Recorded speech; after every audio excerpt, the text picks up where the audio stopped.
Hey guys, ShadedGloryGamer here, and we're playing. I guess it's not even playing. We're reading a visual novel, and I know that might sound weird to you guys because I'm a gaming channel. But a little known fact about me is I like to read. I like anime, which if you guys couldn't tell that or couldn't figure that out, you guys are really dense. Um, but yeah, we're here reading Narcissu. We're gonna go with Narcissu. Make sure my cursor. I hope my cursor doesn't show. Oh, okay. So we get to pick. Let's do the first one. Um, Computer translation and unvoiced. Cool. Okay.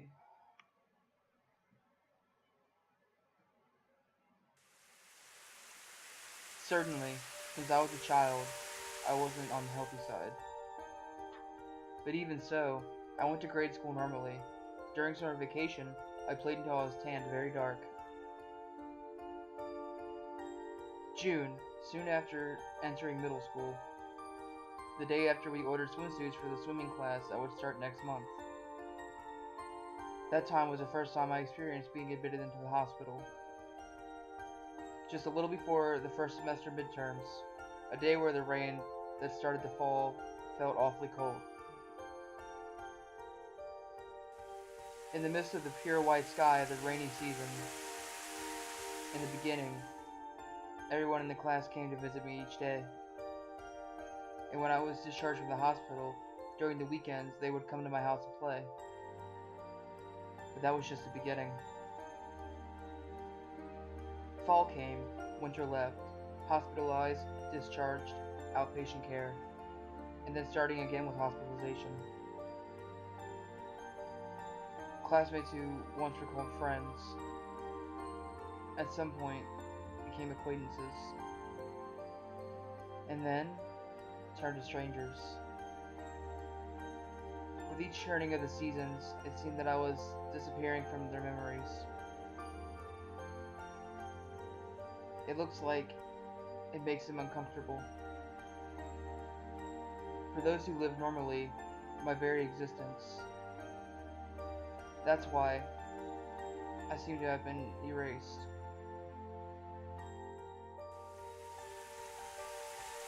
Numerous seasons, white overcast skies, passed without even the need to exchange words with anyone. My English textbook from my first year midterms onward remained brand new. It was there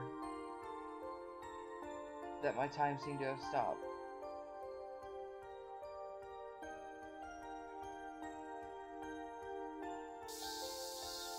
Eight years later, 2004, early summer, protagonist. Summer, flowing sweat. In the driver's license examination area, a large electronic bulletin board was installed. All at once, the lights came on, and like everyone else there, I searched for my own number. 237. 237. Scanning among the mostly lit light panel, I found my own examination number. The tracks beneath the train thudded rhythmically. Because it was just past midday, the train car was quite empty. And in that empty car, I was on my way home from the examination center. In my left hand was the traffic regulations manual I had just received. In my shirt pocket was the brand new license. With this, I'm almost normally licensed, eh? I murmured somewhat seriously, but didn't feel a particular strong emotion. It's not like I wanted to drive cars, nor did I really have another purpose in mind. It was just people around me were going to the training center and had recommended that I at least get a driver's license. That night, when I reported to my parents that I had gotten my license, "Is that so?" was the short reply. As an experiment, I tried saying that I wanted to borrow the car, and just as shortly came a "you can't." It wasn't like I had wanted to drive the car, but the responses were exactly as I had imagined. They were those sort of parents. The next day, upon waking up, my chest hurt, and so I was taken to the hospital. Normally, I had little to do with things involving sickness. That was why waiting in the initial waiting room felt extremely boring. Finally, just when I thought the examination was over, this time I went to take x-rays and blood tests was made to go. On top of that, for a long, long time, I was made to wait in boredom. Without noticing, I had finished reading 3 books of jump manga that was in the waiting room, and was reaching for the 4th. And just like that, I was made to do the paperwork for being admitted into the hospital. The brand new driver's license that still lay in my shirt pocket. It looked like the time for its debut was a ways off.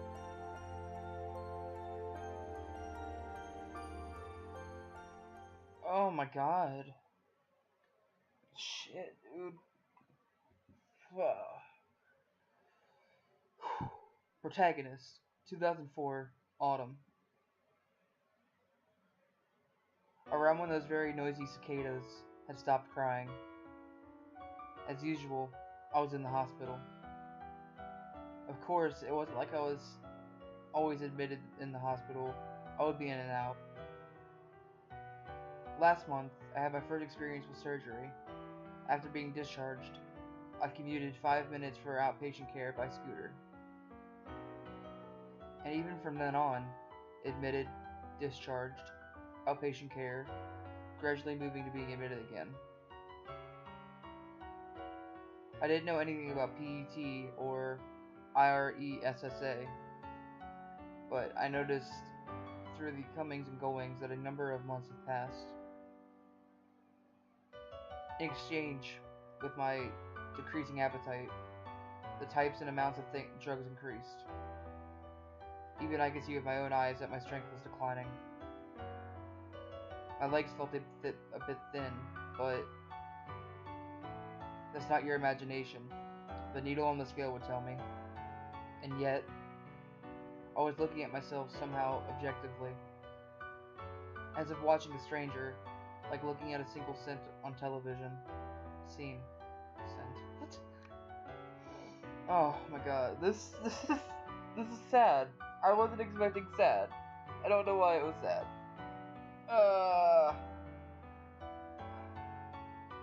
The sudden things that happened to my body, my head couldn't keep up with them. The feeling that was happening was real didn't arise. And so, even though it was supposed to be my own body, I could only watch myself from afar with cold eyes. Winter, around when Christmas trees were disappearing from the streets. Perhaps it was due to being the end of the year, but I was allowed to return home.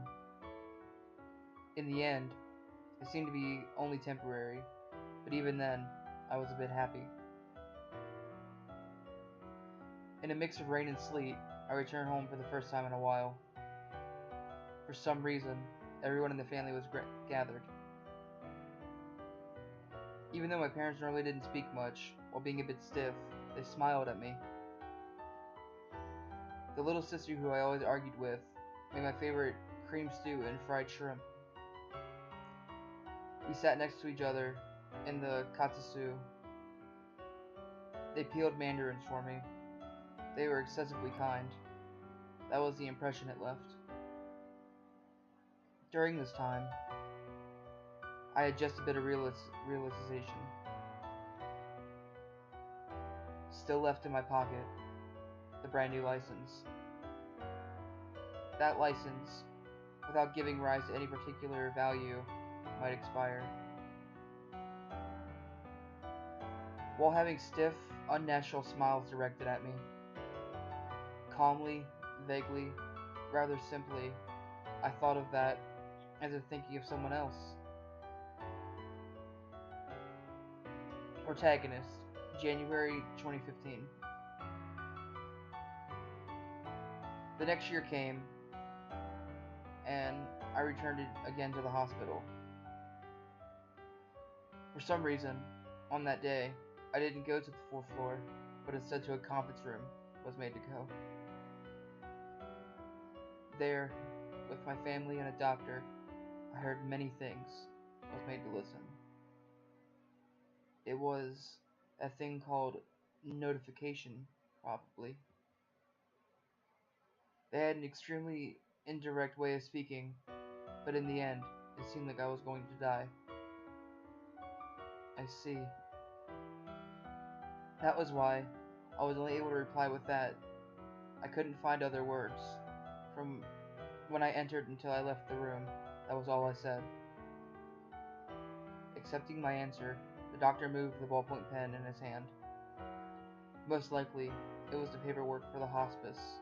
To the very end, he was very businesslike. My father was very much the same. It was such a simple thing. That was my honest impression.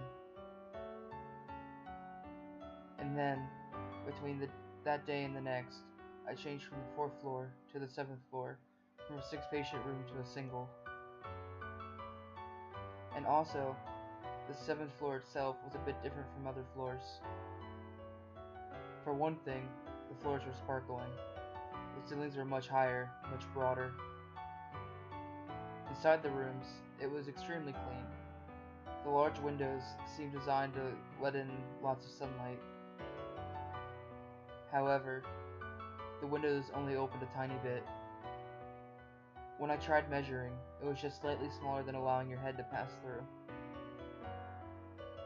The other thing was, the color of the ID bracelets changed. Since the day I was admitted, a vinyl bracelet was always wrapped around my wrist. Upon it was my name and blood type. The color had changed from blue to white. High ceilings, white vinyl bracelets, windows I could only open 15 centimeters. The day I was transferred to the 7th floor, it was when the boring New Year's programs were still being broadcast. The time I met her for the first time was also at the very beginning of the year.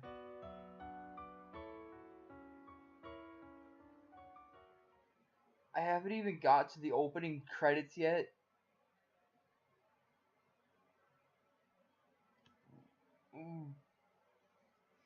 Oh my god. Oh.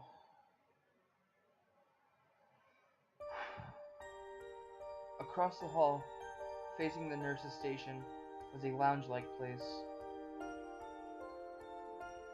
Left in the unpopulated place were a number of sofas, folding chairs, and a large television. On that 28-inch CRT, a meaningless New Year's program was running. Watching that boring television with an equally bored expression was some girl. She had a small build and wore pink pajamas. Her wrist had, just like I did, a white bracelet. Hair that was to her hips left an impression. Hey you, is that interesting? It wasn't with any particular deep meaning. Since there was no one around, I tried speaking to her profile. Not particularly. That was all she replied with.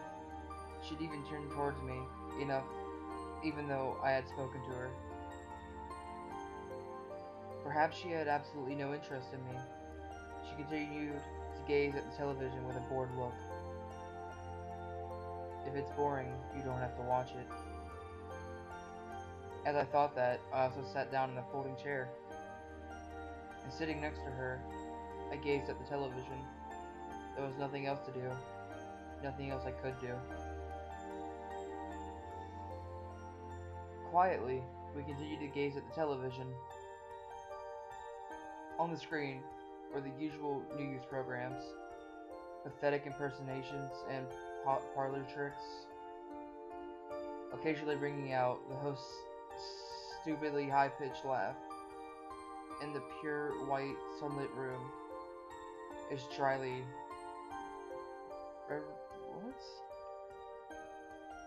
reverberated. Okay. Say, you. Suddenly, the girl spoke to me while still gazing at the television. You're on which time? Which time? What does that mean? Coming here, the 7th floor. Sorry, I don't understand the meaning of the question. Let me see. It's your first. It seemed that at my inability to understand what she was saying, she had up and gotten satisfied with that judgment. Well, there's no one else around, so it's my duty. Duty. There's that kind of rule. While nodding, she added that there is a rule for someone to teach people who first come here to the 7th floor. Even now, I understood nothing. And as if ignoring me, the girl slowly began speaking. Well, listen closely, alright? The girl's words came by ones and twos. They were slightly different compared to the doctor's speech that I had heard up until now. In that business-like speech from the doctor, it was said that this was the place to await the advancement of medicine. It was also called a place for healing the heart. Most likely, broadly speaking, that was probably correct.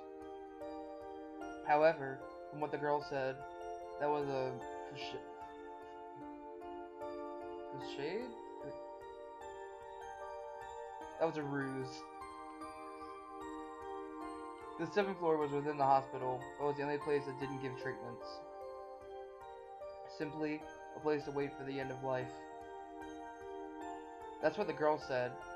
That's what I also felt, and had the same perception. I'm on my 2nd time, you see. 2nd time? What's that? Coming to this place. And the girl taught me. This place called the 7th floor, to be here from the moment of admission all the way until dying. First of all, apparently didn't happen. Even if being cured was impossible, if your health becomes better, they would allow you to go home once. But after a while, and it turns bad, and once again you come back.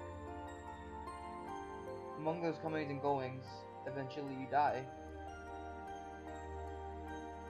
The place where life ran out, it only differed between home and the 7th floor. Without fail, one would die in either of those. It seems no one had ever escaped that. It was within that meaning that the girl had meant by saying it was her 2nd time. Well, I'm only saying this once. So from here on, listen well. Still looking at the dull screen, the girl continued speaking even more. The subject being not about what time the lights would be out, or the normal sorts of topics exchanged between admitted patients. She taught me about totally different things. On the 3rd time you're giving a temporary discharge, prepare yourself. There's never a 4th. You won't be going home anymore. There's the time that you want to run away, go not to Station A, but towards Station B. Don't eat anything. That is the shortest path. It will end with the least burden to your family. It was only full of these sorts of topics that gives one pause. Most likely, it was something only for the people who came here. Though just those who participated in moving towards death. These were the things that have continued to be passed down.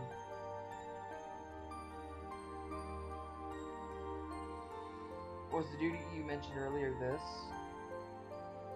Yes, that's right. Someday, you tell it to newcomers too, okay? With those final words, the girl slowly stood up. Gently, her long hair swayed and brushed the tip of my nose. Well, it's time for taking temperature, so... And then, just like that, with her back facing me, she began walking toward the hall.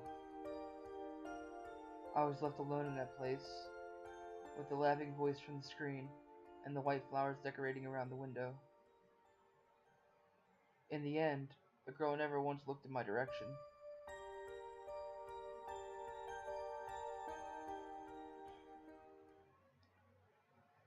From then, with a few days have passed. Finally, the New Year's programs ended, and soon the third terms of middle and high school would be starting.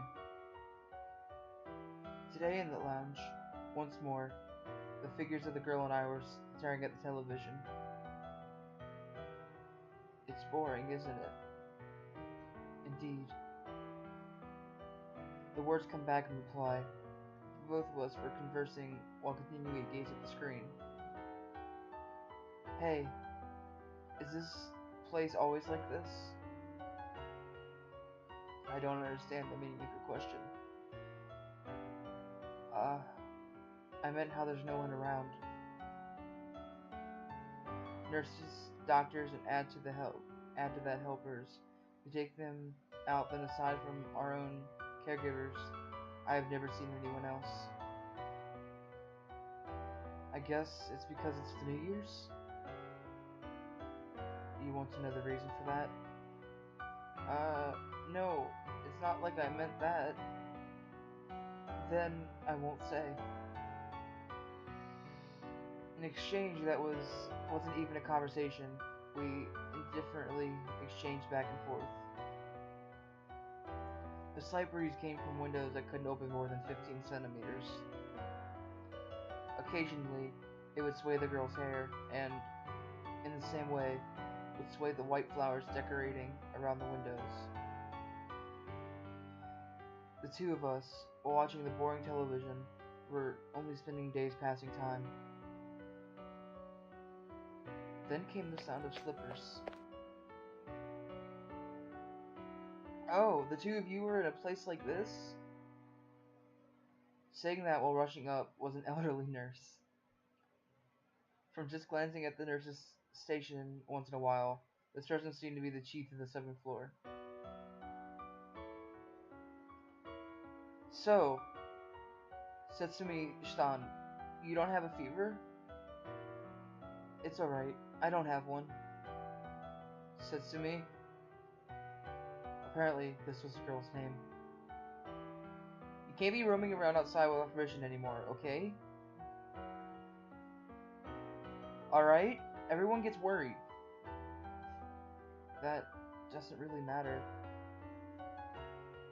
My, what kind of statement is that? Really, girls used to say, there's just no helping them. And for a while more, the nurse continued scolding. To that, she, the girl called Setsumi, let it go by with an indifferent expression. As if ignoring the somewhat noisy nurse, she continued watching the boring screen. Well, later, I'll be coming to take a blood sample, alright? With those final words, once again, the nurse returned back to the nurse's station. Hey you. I mean, I can call you Setsumi, right? Wrapped around the girl's wrist was the white vinyl bracelet. While looking at the blood type and name there, I asked, is something wrong, Setsumi? Why is there no honorific? What? Even though you're the younger one. Hey, why is it that I'm the younger one? No reason. I just thought so. It wasn't that I was upset by the word younger. It was just, no matter how you look at it, I won't believe I was 5, 6 years old. That was why I took out that license that was in my chest pocket and showed it to her. How about it? Even though I look like this, I'm 20, you know? Like I thought. Younger. With just a glance at the license, the girl gave only that reply. Hey, I don't get it. It doesn't matter, does it? It's only just a bit older. As always, the girl spoke softly with no expression. Those eyes, while looking at the boring television, I felt they were also looking at some place far away.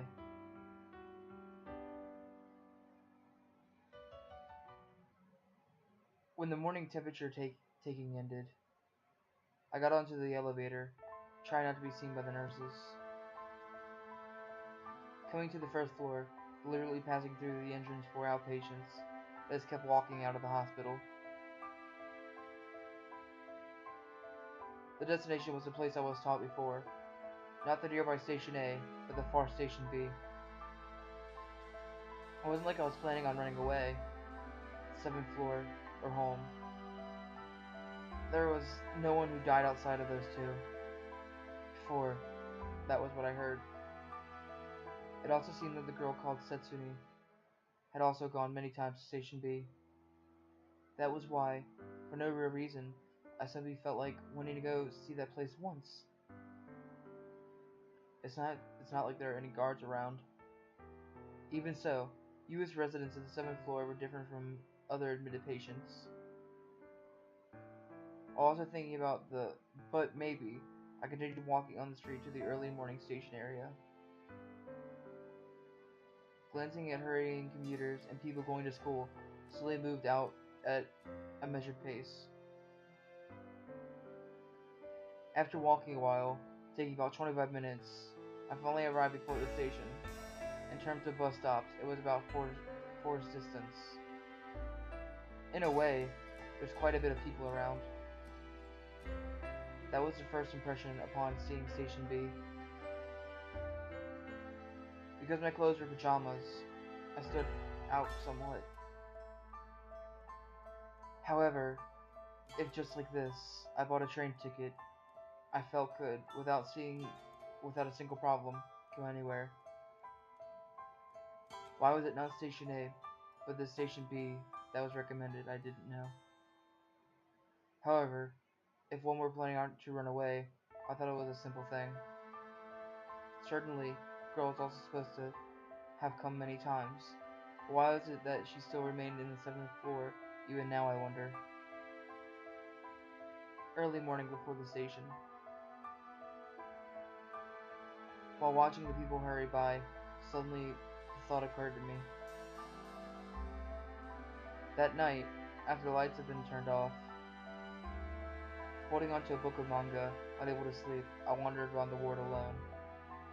Normally, wandering around after lights out would get one scolded badly, but U.S. residents of the 7th floor were given a relative amount of freedom.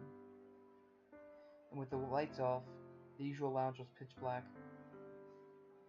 There, I saw her figure. Hey, today you were looking outside?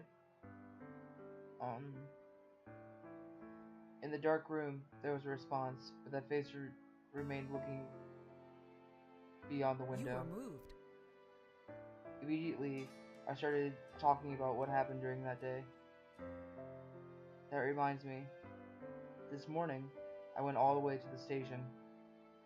Just like you told me, I went to see Station B. I see. But the girl's response was no different from the usual. Because she was supposed to have gone before, I thought that there might have been some kind of reaction, but thinking about that, as well as how she still remains there, did it mean that she really had no intentions of running away? I will soon be able to go home. Eh? Suddenly, the girl opened her mouth. Words as if she had seen clear through to my heart just now. But next is the third time after all. So we might not be able to meet anymore. That's right. Most likely, when she said that she would be able to go home, she was talking about a temporary discharge. In this place called the 7th floor, being admitted more than 3 times, it apparently never happens. Especially, unlike the elderly, when considering the rate of progression of decease, it was even more so for younger patients like us. With that kind of meaning came the words, "We won't meet again." Say, which would you choose? Choose what? Which one you plan on dying at? Suddenly, hearing the word death, my words caught for just a moment.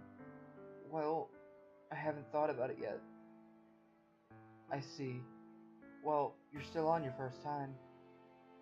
The girl spoke in a lonely murmur. Of course, I knew even I couldn't be here forever. Like everyone else, going in and out of the hospital, slowly weakening until someday, in the end, either 7th floor or surrounded by thin smiles, it will come to a choice between those two, probably. I don't want to go home,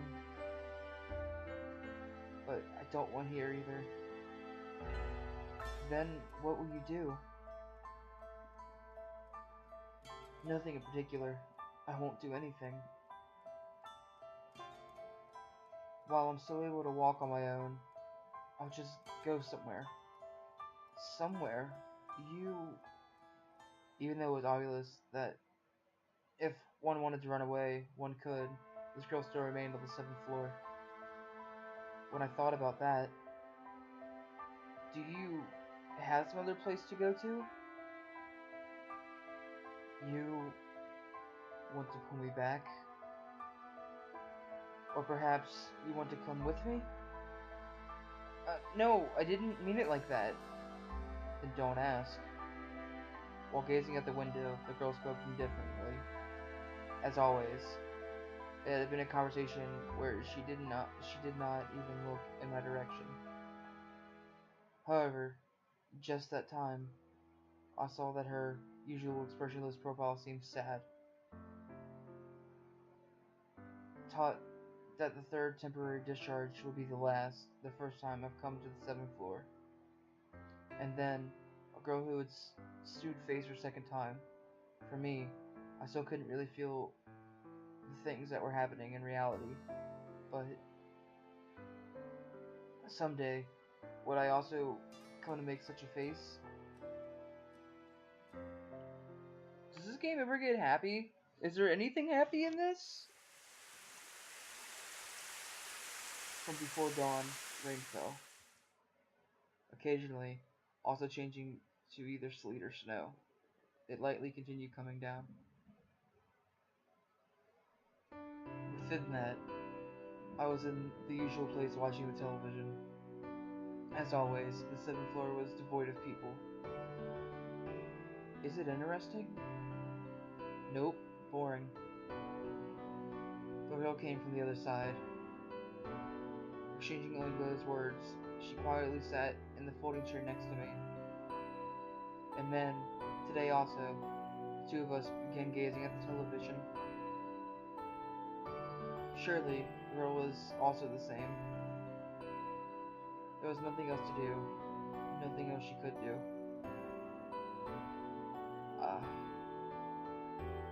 Surprisingly, she responded to something on the television. Something the matter? Not particularly. The words were the same, not particularly, but it was a response that was different from the usual from the girl. Becoming interested, I turned my eyes on the screen. What was on the screen was some kind of nature scene on a beautiful hill. Trees and flowers blended into the landscape. In focus on the screen were a great many white flowers. There were flowers I remember seeing before. They resembled the white flowers, even now decorating the room by the windows. Are those the same flower? Look, aren't they exactly like these? While speaking, I pointed first at the screen and then towards the window.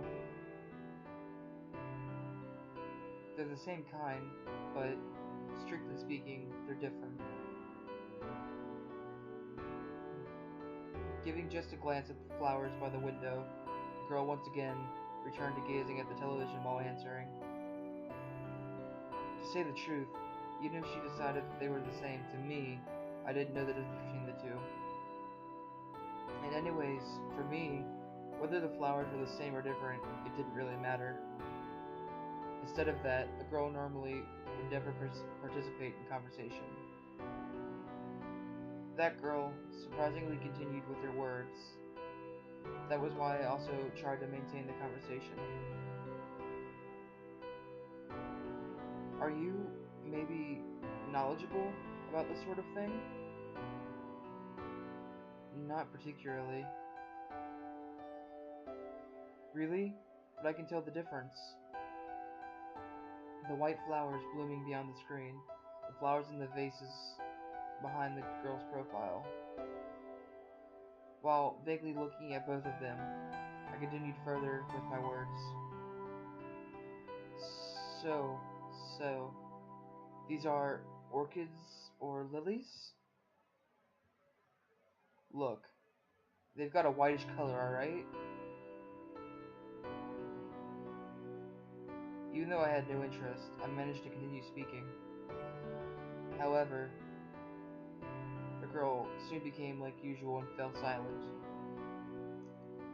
With her usual expression, she only gazed at the boring screen.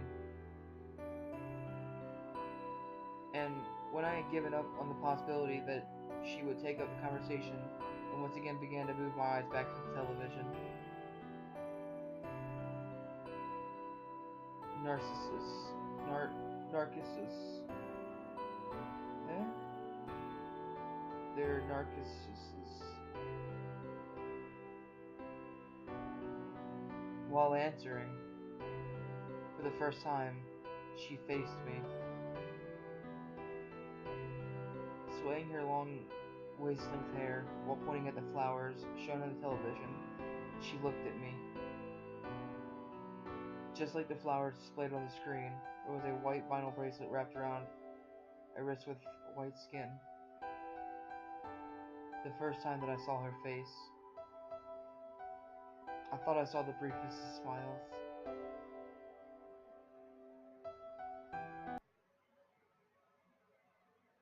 Wait, it's over? Is it... Is it over? I guess this is a good place to stop. We finished the first chapter. I think I'm gonna do a chapter an episode, if that's okay with you guys. So, I guess I'm gonna give my impression. This... Well, I mean, I'm gonna do a chapter session. This is crazy. I can't say I've ever felt this way reading something. I don't even know why. It's sad. But it's it's relatable. We've all been at a point where something's happened to us and we've lost a friend. And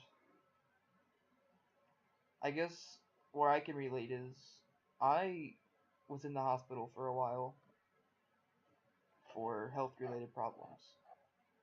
And I lost contact with a lot of people. And still to this day, I don't have contact with most of the people I lost. So, I guess I can relate with this girl. I mean, I guess hers is a lot worse because she's dying. Mine's not killing me. But in the end, it's relatable and it hurts because I didn't have friends with me there. I was alone, and so was she. I'm looking forward to doing the next chapter, guys. This has been ShadedGloryGamer, and thank you for watching.